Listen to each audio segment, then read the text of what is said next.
Bonjour à tous, un très grand merci de votre présence aujourd'hui pour cette conférence de presse qui porte naturellement, et vous le savez bien, sur un sujet humainement, mais aussi du point de vue éthique, politique, social, etc., un sujet fondamental qui est celui de la bioéthique, avec en particulier l'axe procréation médicalement assistée et gestation pour autrui, sur lequel la Manif pour tous est connue et qualifiée.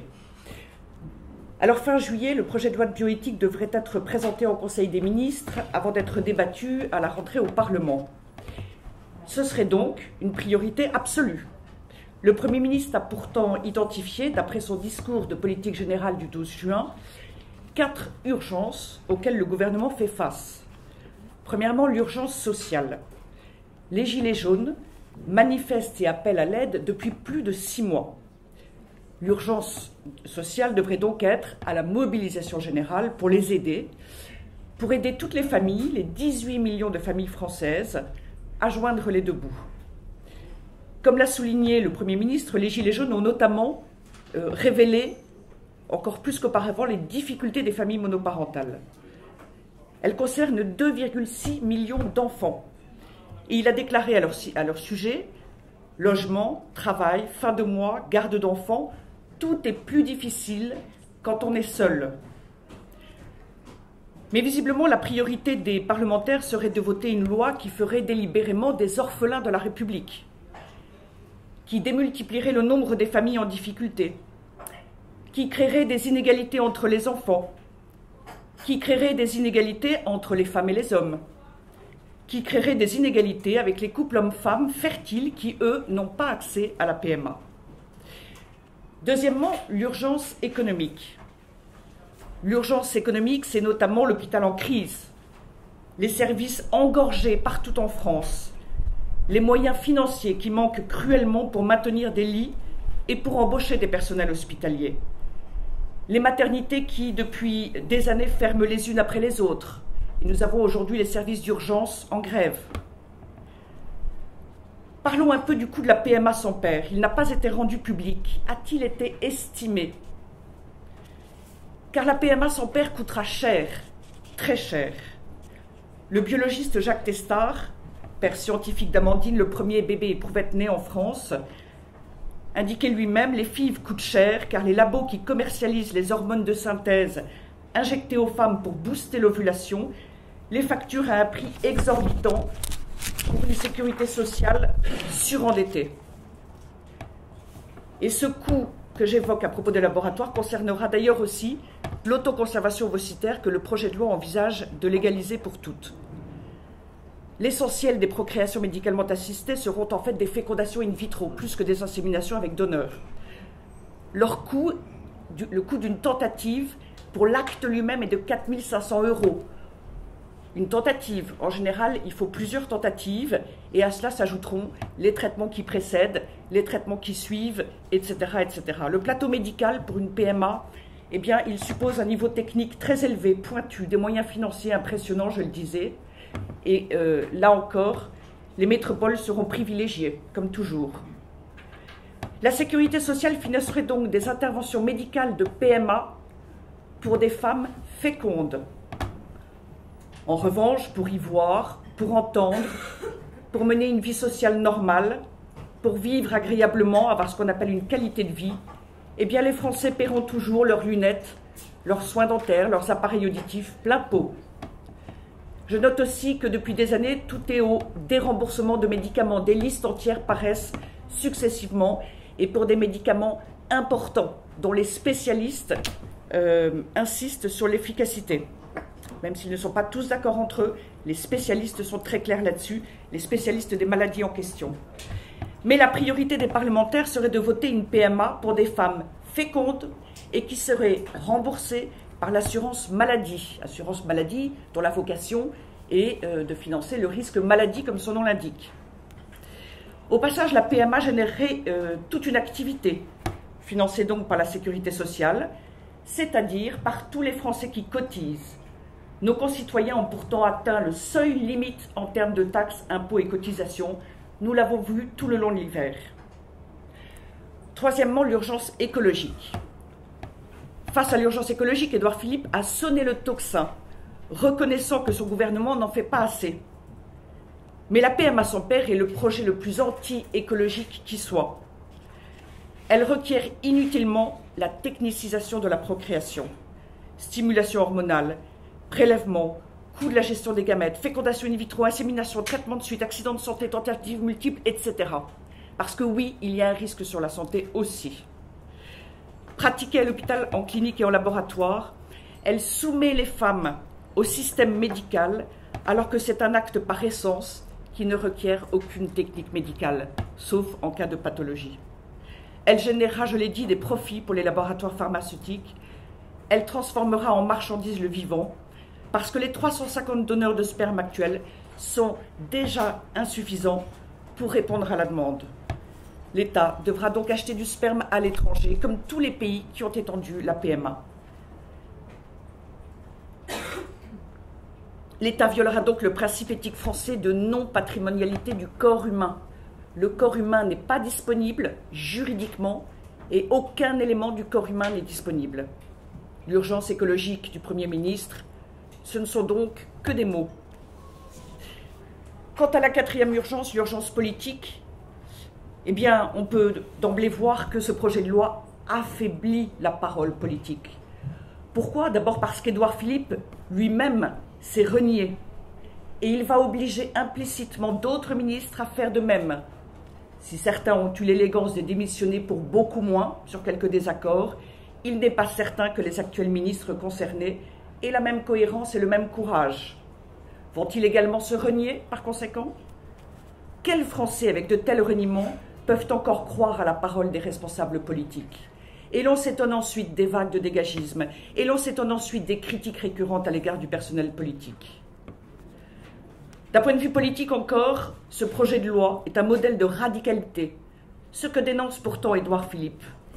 Il trahit une valeur éthique fondamentale française qui est de protéger le plus faible, en l'occurrence l'enfant. La France s'est engagée à protéger l'enfant lorsqu'elle a ratifié la Convention internationale des droits de l'enfant. Elle dit dans son article 7 que l'enfant a le droit, dans la mesure du possible, de connaître ses parents et d'être élevé par eux. Pas un seul rapport n'a mentionné cet article, pas même le Conseil d'État. Et l'article 9 souligne qu'on ne peut pas séparer un enfant de ses parents. Avec la PMA sans père, le gouvernement créera un droit en retirant un à l'enfant, et un droit fondamental. Il créera sciemment, je le disais, des petits orphelins de la République. Ce projet de PMA sans père est à l'évidence un objectif de politique politicienne et du plus pur cynisme.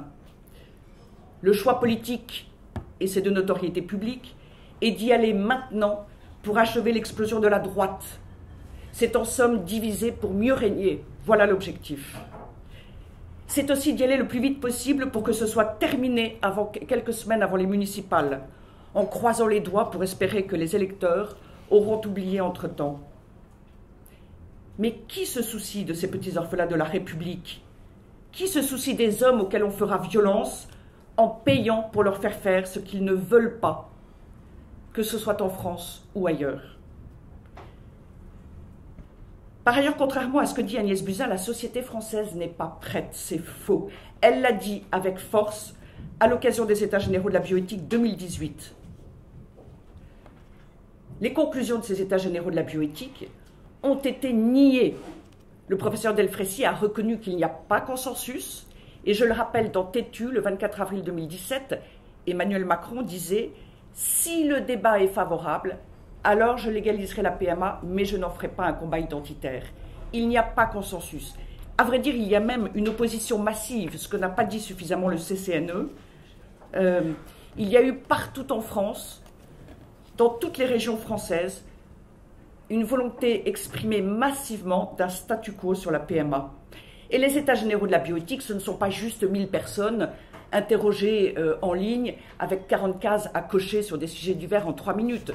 Ce sont des dizaines de milliers de personnes, ce sont des centaines de milliers d'arguments qui ont été postés sur la plateforme en ligne. Ce sont des centaines de milliers de votes qui ont été faits et dont le CCNE n'a pas rendu compte. Piétiner cette consultation nationale, légale, officielle, publique, serait contraire à la démocratie. Et puis si on y va, quand prétendument la société française est prête, alors dans ce cas, on rétablit la peine de mort? Non, tout ça ne va pas. J'ajoute que, depuis le discours de politique générale du 12 juin, les divisions, le clivage explosent déjà. Insultes, empoignades sur les plateaux de télévision, exclusion de la députée Agnès Thiel de son parti de la République En Marche. Enfin, un autre point très important, la gestation pour autrui. Elle est évidemment, ne soyons pas naïfs, la sœur jumelle de la PMA sans père. Le Premier ministre dit qu'il n'y aura pas la gestation pour autrui ni aujourd'hui ni demain. Mais s'il y a 3 ans, il se battait fermement contre la PMA sans père. Quelle crédibilité peut-il avoir? Quels actes le gouvernement a-t-il menés depuis 2017 pour lutter contre cette instrumentalisation de la femme?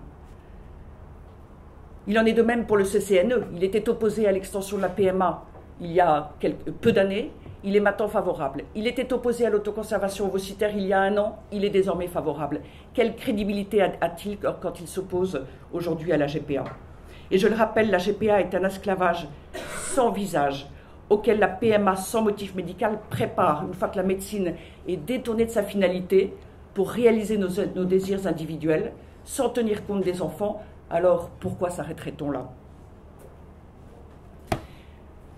Alors la plupart de ces difficultés, conséquences, implications, divisions, ont été exposées, soulevées, développées, présentées, mais sans jamais avoir de réponse, ni du CCNE, ni du Conseil d'État, ni de la mission d'information bioéthique, ni du Premier ministre, ni de la ministre des Solidarités et de la Santé, qui n'a pas répondu d'ailleurs à notre demande de rendez-vous. Les Français ont donc exprimé leur volonté massive d'un statu quo sur la PMA. 83% d'entre eux, sondage IFOP, estiment que l'enfant né par PMA a le droit d'avoir un père et une mère. Et oui, les enfants nés par PMA ont les mêmes droits que tous les enfants. Plus largement, les Français ont exprimé en grand nombre l'urgence de réformes aussi urgentes que majeures. Je les évoquais. En l'absence de réponse à ces questions fondamentales, notamment sur la question du commerce des gamètes, sur la marchandisation humaine, et dans un contexte où la priorité semble donnée à un projet clivant, coûteux, inégalitaire, pour des motifs cyniques et intéressés, la Manif pour tous a déposé hier après-midi à l'Élysée une lettre ouverte au président de la République. Elle expose de manière très officielle, très solennelle, ces questions et d'autres que je n'ai pas pu développer pour ne pas être trop longue. Elle expose ces questions qui sont donc sur le fond, mais aussi des points de vue pratiques et politiques. Vous l'avez compris, la Manif pour tous, répondant au souhait du gouvernement d'un débat serein et apaisé, participe à ce débat depuis début 2017, enfin depuis le début du quinquennat d'Emmanuel Macron. Un débat qui est très souvent asymétrique, mais nous continuons et nous souhaitons effectivement un débat serein et apaisé. La difficulté étant que le gouvernement envisage de cliver et de diviser. Néanmoins, nous faisons tout pour arriver à obtenir des réponses à ces questions fondamentales. Comment sera traitée la question de la pénurie de gamètes? Aucun organisme n'a répondu à ce sujet. Et prétendre, comme le CCNE l'a fait, que l'on réorganisera le don, que l'on fera des campagnes d'appel à dons réitérées, c'est de la foutaise. Ça ne marche pas, ça n'a jamais marché, ça n'a jamais été suffisant dans aucun pays pour avoir suffisamment de dons. Et M. Touraine le sait pertinemment, il est d'ailleurs favorable à la rémunération des éléments du corps humain. Il dit qu'il faut rémunérer l'altruisme. Il ne l'a pas mis dans son rapport, étonnamment. Le mouvement social de la Manif pour tous compte donc sur le président de la République pour répondre enfin à ces questions. Et vous le savez, il est d'usage en France de s'adresser au président de la République en vue d'une grâce présidentielle ou au sujet d'une décision grave, dont il portera la responsabilité devant l'histoire et devant les générations à venir. La Manif pour tous représente beaucoup de Français, contrairement à d'autres associations militantes pour la PMA sans père, et la GPA, etc. La Manif pour tous n'a pas encore été reçue, et c'est absolument impératif. De fait, cette question de la PMA, de l'extension de la PMA, concerne tous les Français, sans exception. Il s'agit de liberté, il s'agit d'égalité, il s'agit de fraternité, autrement dit, des valeurs de la République française. Le mouvement propose en outre au président de la République, premièrement, d'inscrire la non-disponibilité du corps humain dans la Constitution française. C'est inscrit dans notre droit, ce n'est pas inscrit dans notre Constitution. L'inscrire dans la Constitution rendrait plus crédible l'idée suivant laquelle la GPA n'arriverait pas demain ou après-demain, un peu plus crédible. Nous proposons que soient mis en œuvre effectivement plus largement des actes réels et efficaces contre le recours à des mères porteuses, de quelque pays qu'elles soient. Aujourd'hui, la GPA est interdite en France, mais elle n'est pas interdite aux Français qui vont à l'étranger. Ça n'est donc pas suffisant. La France, pays des droits de l'homme, ne peut pas considérer que les femmes à l'étranger peuvent être instrumentalisées et réduites à leur utérus. Comme les crimes sexuels, comme d'autres crimes, la GPA peut être interdite aux Français en dehors de nos frontières. Nous proposons aussi la mise en œuvre d'un plan de lutte contre l'infertilité. Nous savons que l'infertilité est grandissante. C'est un sujet sur lequel il faut anticiper. Sans doute le savez-vous, la fertilité masculine a baissé de moitié en 40 ans. On ne connaît même pas les causes avec certitude, ni le seuil à partir duquel la fertilité masculine devient nulle. Voilà qui intéresserait tous les Français, qu'ils soient de Paris ou de région, de zones rurales ou périurbaines, des quartiers ou des centres-villes, pauvres ou aisés, hommes ou femmes, de droite ou de gauche, de toute sensibilité. Voilà qui serait nécessaire, utile à tous les Français. Je vous remercie de votre écoute et cette lettre ouverte au président de la République va vous être remise et également adressée en format PDF par email. Et nous sommes prêts, bien entendu, à répondre à vos questions. Merci à vous. Bonjour, Eleanor Pairo, TF1 SCI. Est-ce que vous comptez sur une mobilisation de la rue similaire à celle qui a lancé votre mouvement il y a déjà quelques années ? Alors, nous nous adressons très officiellement et publiquement au président de la République. Nous allons voir quelle est sa réponse, quelles sont ses réponses, ce qu'il se passe ensuite. Nous nous situons dans un débat serein et apaisé, mais il est évident qu'à un moment donné, si priorité est donnée à ce projet de loi, compte tenu du contexte général, compte tenu des implications et conséquences, inévitablement, il y aura beaucoup de monde dans la rue. Lou Bémond-Lacroix, est-ce que vous pouvez quand même nous dire quel type de mobilisation vous préparez? On imagine bien que vous commencez à préparer des mobilisations, d'une part, et d'autre part, vous avez laissé sous-entendre à plusieurs reprises au cours de ces dernières semaines que vous aviez pour référence les Gilets jaunes. Enfin voilà, est-ce que vous comptez tenter une sorte de jonction avec les Gilets jaunes, ou comment est-ce que vous comptez vous inspirer de ce mouvement? Alors écoutez, mobilisation et puis influence des Gilets jaunes. Je ne pense pas qu'on appellera les Gilets jaunes spécifiquement à se mobiliser. Nous appellerons d'une manière générale tous les Français. Et comme je le disais à l'instant, il y a de telles difficultés, de telles urgences que l'on peut penser qu'un certain nombre de Gilets jaunes réagiront également. Mais évidemment, ils n'ont pas de porte-parole ni d'organisation. Il y a aussi des sensibilités très différentes parmi eux. Mais il est clair qu'ils appellent le gouvernement à les aider, à les mettre en priorité, à ne pas mépriser le peuple français, ce qu'il fait encore dans ce projet de loi. Donc il est très vraisemblable qu'un certain nombre de Gilets jaunes rejoignent une mobilisation. Marie-Hélène Michel de l'AFP, du coup, sur les types de mobilisation que vous préparez. Merci. Il y a quand même une forme de confraternité. Et c'est formidable.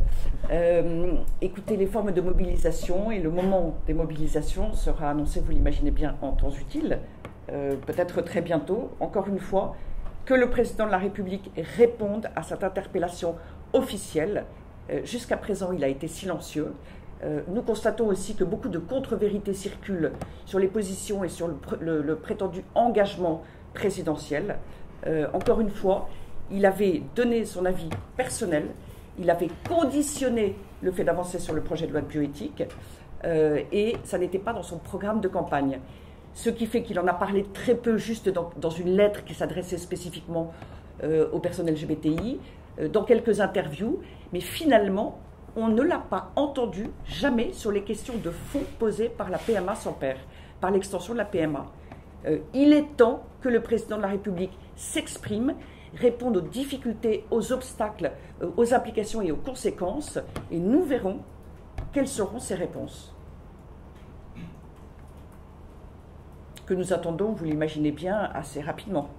Et donc la lettre ouverte lui a été remise à l'Élysée, hier après-midi. Bonjour, Tiffaine Honoré à l'AFP. Vous parliez au début de votre intervention d'enfants orphelins et d'enfants nés de PMA sans père. Donc quelle distinction vous faites? Parce qu'on ne parle pas d'orphelins puisqu'ils auront une mère. Ah, un enfant qui n'a pas de père est orphelin de père. Ou un enfant qui n'a pas de mère est orphelin de mère. Un enfant qui n'a pas de parents est orphelin.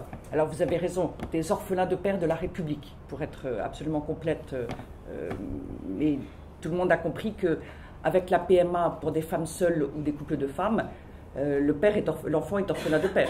On efface complètement la dimension paternelle, la filiation paternelle. Il est privé pour toute sa vie d'un père. Est-ce qu'un père n'est rien? Est-ce qu'un père c'est secondaire? Alors je sais bien, on parle d'amour, mais l'amour est nécessaire, indispensable, bien sûr, mais l'amour d'un père est indispensable aussi, et en dehors même de l'amour, l'enfant a d'autres besoins. Il a besoin en particulier de savoir d'où il vient, de qui il est né, qui lui a donné la vie. Il a besoin, c'est même une question d'identité. Donc il y a l'amour, bien entendu, mais il y a bien d'autres dimensions. Et priver un enfant volontairement de père, franchement je m'interroge nous pouvons nous interroger sur ce qui nuira à l'évidence à l'enfant. Justement, si je peux rebondir, sur quelle base vous vous appuyez pour dire que ça va lui nuire? Est-ce que vous vous basez sur... Je vous remercie de votre question. Alors l'humanité a une longue expérience de l'absence de père. Depuis toujours, il y a eu des enfants qui ont perdu leur père, qui ont vécu sans père, qui n'ont pas connu leur père. Et nous savons bien, je peux vous citer Romain Gary, je peux vous citer Henri Guénaud, plus proche de nous, je peux vous citer, on peut en citer vraiment beaucoup, Robert Merle, Johnny Hallyday, etc.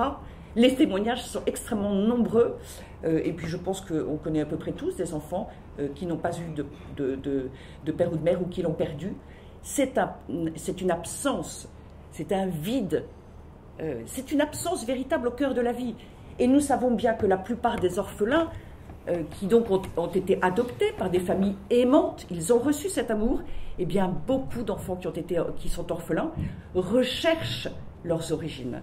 Et quand on a autorisé l'insémination avec donneur, il y a quelques dizaines d'années, on aurait tout de même pu penser, parce que pardonnez-moi, c'est quand même une évidence, que les enfants concernés allaient chercher absolument puissamment, fortement, pendant des années, à savoir de qui ils sont nés. Et on le voit bien avec toutes les associations qui se sont créées, d'enfants devenus adultes, qui sont nés d'un don anonyme, qui sont nés d'un inconnu. Ils sont nés d'un inconnu. Ils ne savent pas qui leur a donné la vie. C'est quand même quelque chose d'humainement fondamental, c'est constitutif de notre identité. Il y a d'autres aspects, bien sûr.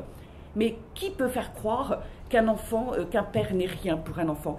Qui peut faire croire que de ne pas savoir d'où on vient, ne pas avoir de relation, c'est anodin? C'est du déni. C'est ce qu'on appelle d'ailleurs, c'était Dominique Bertinotti qui en parlait il y a quelques années à l'Assemblée nationale. Elle parlait de l'invisibilité des orphelins. Il dérange tout le monde, et aujourd'hui il dérange dans le projet de PMA sans père. Mais oser nier qu'un père, c'est important pour un enfant, que l'amour d'un père, l'estime d'un père, l'admiration d'un père, c'est important. C'est un déni de la réalité. Et c'est, à vrai dire, absolument déshumanisant d'imaginer de faire volontairement des enfants de père. Et quant à la filiation, puisqu'il est question de redéfinir la filiation, pour la fonder sur la volonté, sur le désir des adultes, eh bien, en réalité, c'est une manière de faire disparaître la filiation. Parce que qu'est-ce que la filiation?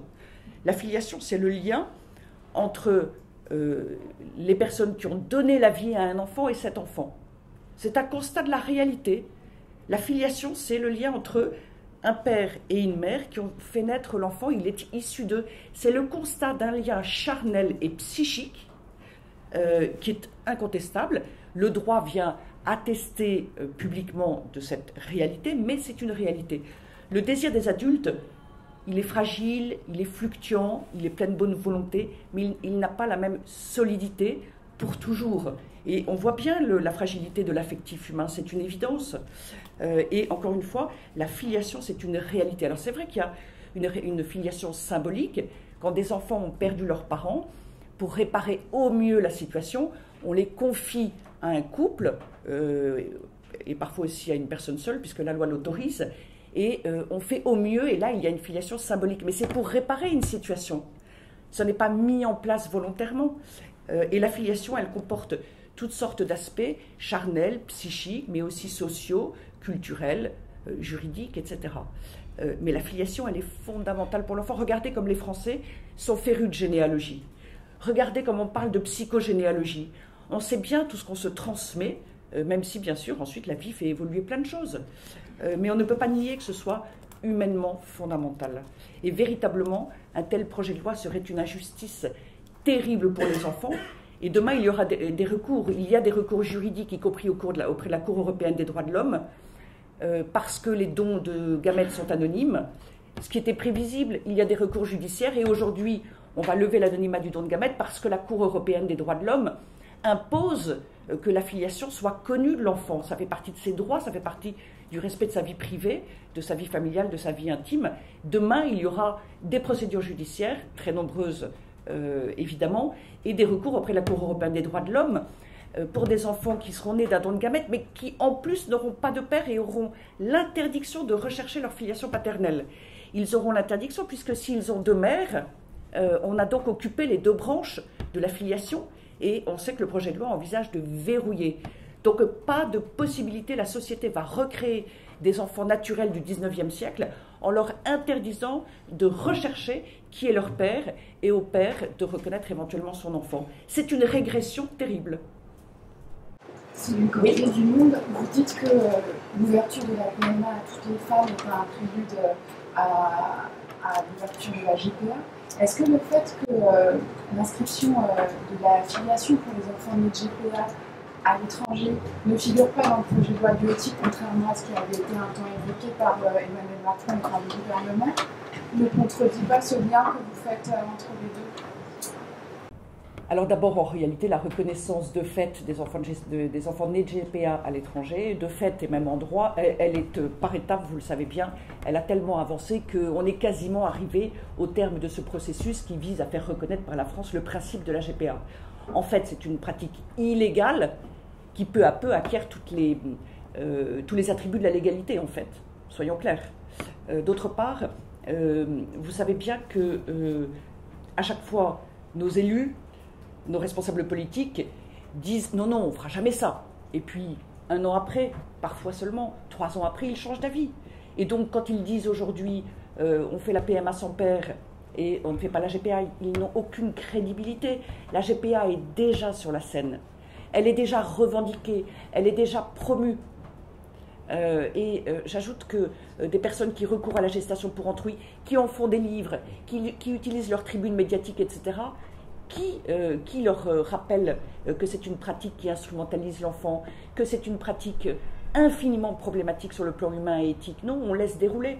Et j'ajoute que, de toute façon, la question de l'égalité entre les hommes et les femmes, et là je ne comprends pas Marlène Schiappa, si on considère que l'enfant est un dû pour la femme, si on considère qu'il est un droit pour la femme, quid des hommes? On crée une inégalité à l'évidence. Et donc tout se met en place pour la légalisation demain ou après-demain de la gestation pour autrui. Alors, il y en a qui sont assez naïfs, effectivement, pour ne pas le croire, parce qu'ils se disent qu'avec la GPA, il y a la marchandisation humaine. En réalité, la marchandisation humaine, elle commence avec la PMA, avec l'extension de la PMA. Elle ira avec instantanément, tout de suite. C'est ce qu'ont vécu tous les pays qui ont étendu la PMA.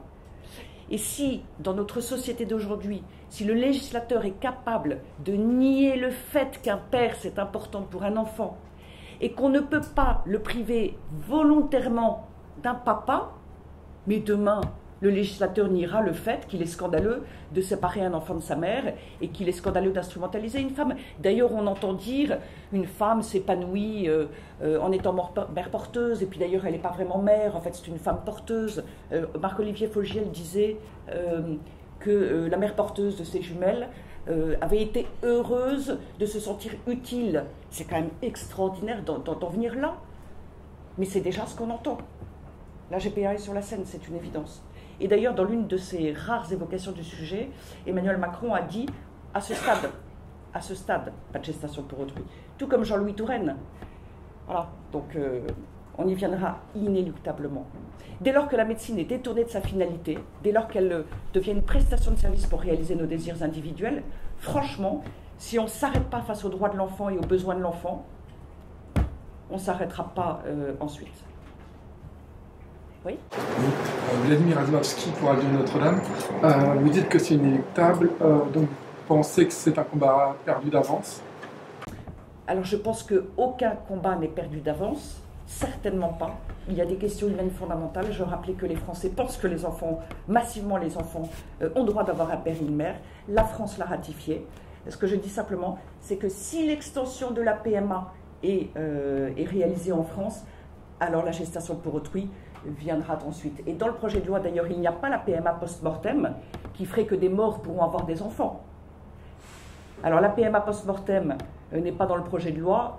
On peut imaginer qu'elle arriverait dans les débats parlementaires, évidemment. Si on dit à une femme seule qu'elle peut avoir un enfant avec du sperme anonyme, on ne va pas dire à une femme veuve, détruisez le sperme qui a été conservé de votre conjoint, et puis après vous ferez comme femme seule un bébé avec du sperme anonyme. Ça n'a aucun sens. Donc la PMA sans père, encore une fois, ce détournement de la médecine ouvre à la PMA post-mortem, ouvre à l'autoconservation ovocytaire également, et ensuite à la GPA. Et j'ai une autre question. Est-ce que vous comptez aussi sur le soutien du personnel religieux, comme en 2013 ? Alors écoutez, je compte sur le soutien de tous les Français, de tous ceux qui réalisent encore qu'un enfant ne peut pas avoir deux mamans. Un enfant n'a pas deux mamans. Tous les Français, je pense, le savent. Alors, on est tellement dans une ambiance, dans un contexte, bien sûr, qui nous fait penser et nous martèle le fait que tout ce qui compte, c'est l'amour. Mais il y a l'amour et il y a d'autres choses. Mais très nombreux sont les Français qui pensent que l'enfant a besoin d'un père et d'une mère. Et quant à avoir deux mères, ça n'est pas possible. Un enfant, il a une mère et une belle-mère, éventuellement. Il a une mère et la conjointe de sa mère. Un beau-parent, ça n'a rien d'extraordinaire, rien de nouveau sous le soleil. Il y a toujours eu des enfants élevés par l'un de leurs parents et le conjoint de leurs parents. En l'occurrence, une mère et une belle-mère, c'est tout. Inscrire sur l'acte de naissance d'un enfant qu'il aurait deux mères, c'est une aberration. Et on voit bien d'ailleurs que dans le projet de loi sur ce sujet, il y a plusieurs hypothèses. Parce que quand on veut écrire quelque chose qui n'est pas possible, qui est fictif, on est confronté à des difficultés, évidemment. Vous aviez une autre question. C'était sur le soutien du personnel religieux. Alors, nous espérons, et l'ensemble des religions d'ailleurs, rejoignent ce que nous défendons, sans aucune exception, si ce n'est plus d'ambiguïté du côté des protestants, ou plus de divergence. Mais je pense que, j'imagine que et les responsables religieux, et des responsables politiques, et des responsables associatifs, et etc., rejoindront une mobilisation ou des mobilisations pour défendre l'enfant. Tout simplement les droits de l'enfant, en sachant, vous l'avez entendu, qu'il y a bien d'autres aspects dans cette question de l'extension de la PMA. Ce qui est sidérant, c'est qu'aujourd'hui, encore une fois, sur les conséquences de l'extension de la PMA, les conséquences inouïes, il n'y a pas de réponse. Et je reviens à cette lettre ouverte. Nos gouvernants, et en l'occurrence le Premier ministre n'a pas répondu, le président de la République doit nous dire ce qu'il en est de ses conséquences. Quid de ses conséquences? On s'en fiche, c'est la politique de l'autruche, on ne regarde pas, on fait et on avance pour des raisons idéologues et politiciennes. C'est inimaginable. Et donc nous verrons ce que répond le président de la République. Oui. Bonjour, ici la partie de Mediapart. Que pensez-vous du rapport politique actuel, puisqu'aujourd'hui vous êtes soutenu par Marine Le Pen, les Républicains sont de plus divisés, surtout depuis l'échec de la élection de Mélanie, qui est très proche. Est-ce que vous n'avez pas perdu un peu par rapport à 2013 un rapport de force qui vous est aussi? Alors je pense que là on n'est pas dans la politique politicienne en fait. Il faudrait mettre tout ça de côté. On entend beaucoup dire les conservateurs ont fait 8%. Moi je pense que d'abord c'est pas être conservateur de dire qu'un enfant a besoin d'un papa et d'une maman. Ça n'est pas ringard, ça n'est pas conservateur, ça n'est pas extrémiste, ça n'est pas violent. C'est la réalité et elle est inscrite dans la Convention internationale des droits de l'enfant, premièrement. Deuxièmement, cette question elle est transversale à tous les partis politiques, à toutes les sensibilités, etc. etc. Et d'ailleurs, des informations que j'ai, au sein de la République En Marche, les débats sont très très vifs. Quant aux Républicains, j'espère pour eux, mais ce n'est pas mon affaire, mais j'espère pour eux qu'ils ne vont pas tomber à pieds joints dans le piège que leur tend Emmanuel Macron et qui ne s'en cache pas, qui est, je le disais tout à l'heure, d'achever leur explosion. Ce seraient les idiots utiles dans ce cas. Mais j'ose espérer que ce ne sera pas le cas. En tout cas, on n'est pas dans une logique partisane, on est encore une fois dans une logique qui concerne la famille. La famille, c'est la première préoccupation des Français. Quand la République En Marche, enfin à l'époque En Marche, a fait sa marche dans toute la France, justement en 2016, il en est ressorti, et regardez sur le site de la République En Marche, que la première préoccupation des Français, c'est la famille. Ce qui malheureusement n'a pas été dit par LREM, et il n'y a même pas de ministère de la famille. Et ça concerne toutes les sensibilités, encore une fois. J'ai sous les yeux un sondage IFOP de janvier 2017, il n'est pas tout récent, mais de toute façon on retrouve toujours ces chiffres. 94% des Français font confiance à leur famille. 91% disent que la famille est une valeur partagée par tous et qui n'est ni de gauche ni de droite. Alors bien sûr, il y a une tentation, et je pense souvent dans les médias, de politiser. Mais là on est sur quelque chose qui est beaucoup plus simple en fait.